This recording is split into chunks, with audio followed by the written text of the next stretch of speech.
Selamat malam Sobat Investor, berjumpa lagi dengan saya M. Faizal, redaktur pelaksana idxchannel.com di program Top 5 IDX Channel yang mengulas berita-berita terpopuler yang tersaji di IDX Channel. Pasar modal Indonesia kian bergelora dengan sejumlah perkembangan yang menarik. IHSG sukses menutup September 2025 di level 8.123 dengan kenaikan 3,7% dan diperkirakan terus menguat di Oktober mendatang. Fenomena window dressing diprediksi akan menopang sejumlah saham unggulan, mulai dari new blue chips, sektor energi, hingga emiten nikel. Sementara itu, rally spektakuler saham grup Bakri menjadi sorotan dengan BRMS yang naik lebih dari 154% dan dinilai berpotensi masuk indeks global MSCI maupun FTSE. Di saat bersamaan, pasar juga dihebohkan oleh keberadaan BWPT, emiten perkebunan sawit, dengan lahan yang tersebar di Papua, Sumatera, dan Kalimantan. Minat investor kembali menguat setelah sahamnya melonjak lebih dari 150% dalam 6 bulan terakhir.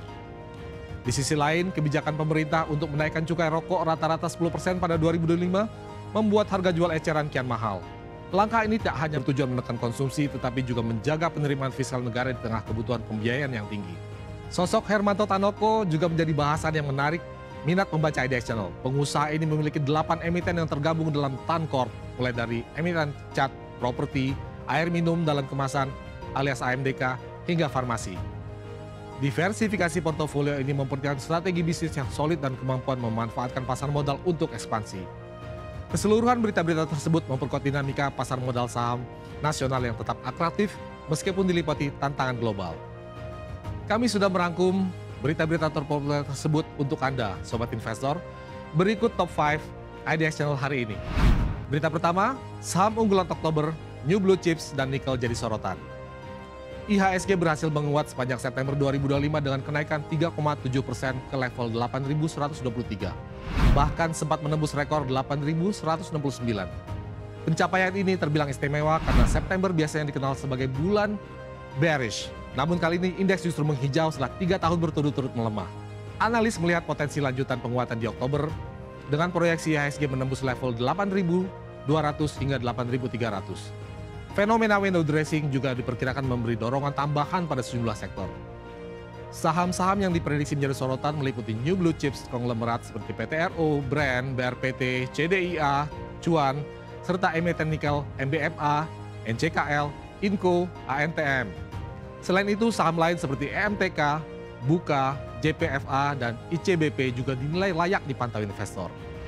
Berita kedua, rilis saham grup Bakri, BRMS berpotensi masuk MSCI FTSE.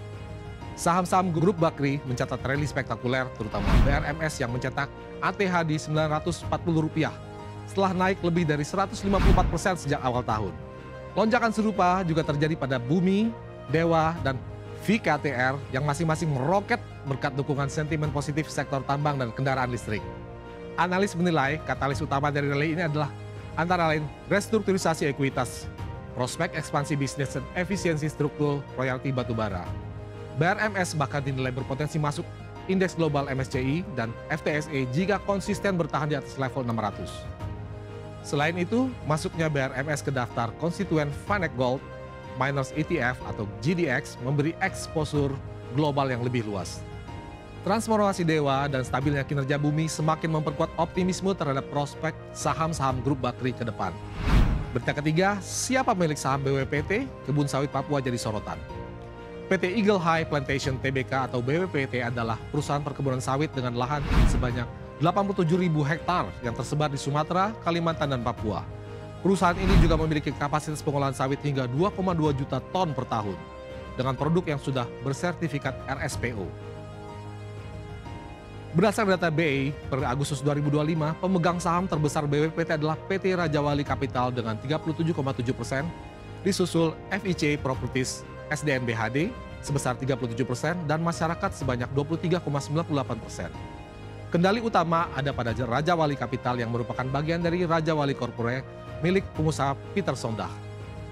BWPT pertama kali IPO pada 2009 dan berhasil menghimpun dana Rp666 miliar. Saat ini sahamnya diperdagangkan di Rp136. Namun dalam 6 bulan terakhir telah mencatat lonjakan 151,85%, menandakan minat investor yang kembali menguat. Berita keempat, cukai rokok naik, harga eceran makin mahal. Cukai rokok merupakan sumber penerimaan besar negara sekaligus instrumen pengendali konsumsi. Rokok di Indonesia dikenakan tarif berbeda sesuai jenis, SKM, SPM, SKT, hingga cerutu dan produk tembakau lainnya. Tujuan utama kebijakan ini adalah menekan konsumsi, melindungi kesehatan, serta menjaga penerimaan fiskal. Pada 2025, pemerintah menaikkan cukai rata-rata 10% dengan tarif berkisar Rp400 hingga Rp1.600 per batang. Misalnya, SKM golongan 1 dikenakan Rp1.231, sedangkan SPM golongan 1 Rp1.336. Tarif berbeda berlaku sesuai jenis dan skala industri. Selain kenaikan cukai, harga jual eceran atau HJE rokok juga mengalami penyesuaian. Diatur lewat PMK nomor 97 tahun 2024. Artinya, harga rokok di pasaran makin mahal meski tarif dasar tidak berubah. Sebagai upaya menekan konsumsi dan mengoptimalkan penerimaan negara. Berita kelima, 8 saham milik Hermanto Tanoko dari cat hingga air minum. Pengusaha Hermanto Tanoko lewat Tancorp memiliki sejumlah perusahaan terbuka di BEI dengan diversifikasi bisnis dari cat, properti, AMDK hingga farmasi. Avia sebagai produsen cat menjadi salah satu portofolio utama. Diakui Cleo atau AMDK, RISE, properti, dan CAKK, keramik. Selain itu Hermanto juga tercatat di Depo, retail bahan bangunan, PV, distributor farmasi, serta memiliki keterkaitan dengan Zono, retail, fashion, dan Blast, produsen bata ringan. Dari 8 emiten tersebut, ia tercatat sebagai ultimate beneficial owner di 6 diantaranya. Kehadiran portofolio beragam menunjukkan strategi Tanoko dalam membangun kerajaan bisnis lintas sektor. IPO dari berbagai entitasnya pun berhasil menggalang dana besar dari pasar modal, memperkuat ekspansi Tancorp di industri nasional. Demikian Top 5 IDX Channel edisi kali ini. Saya Aim Faizal pamit undur diri. Harap diingat bahwa segala keputusan pembelian maupun penjualan saham sepenuhnya berada di tangan Anda. Sobat investor, pantau terus berita ekonomi, bisnis, dan pasar modal hanya di IDX Channel TV, idxchannel.com, dan media sosial IDX Channel. Sampai jumpa.